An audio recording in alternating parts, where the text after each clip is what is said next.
иргэдийн оролцоогийн өдөрж тогтмол донорын хөдөлгөөний хэмжээ амьдрал бэлтгэх чиглэлийг өргөжүүлэх талаар хамтан ажилладаг хэрэгтэй байна. За нэг цус бол одоо 3 хүний аймыг аврал гэдэг.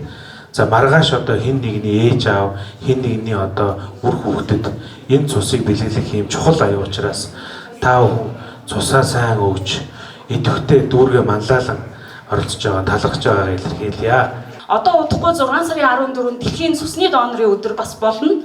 Сар болгоны 3-ыг цусаа бэлгэлэх өдөр, 1 сарын 3-ыг үндэсний цусаа бэлгэлэх өдөр гэж манайх өргөн дэлгэр тэмдэглэж одоо бусдаа өвдсөн шаардлагатай хэн нэгэнд амьдрал бэлгэлдэг маш гэгэн үнсээ. Тэгээд та бүхэндээ маш их баярлалаа. Эрүүл ихийг хүсье хамгийн гол нь. Цусны донорын дэлхийн өдрийг бид нар хамтарч хийгээд манай Баянгол дүүрэг цусны донор дүүргээр шалгарсан.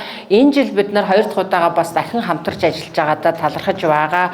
Энэ жилийн үйл ажиллагааг бид нар UB Event Hall гэдэг энэ Баянгол дүүргийн Event Hall хийхээр төлөвлөсөн байгаа. Тэгээд хамтарч ажиллаж байгаа дахин талархлаа илэрхийлье.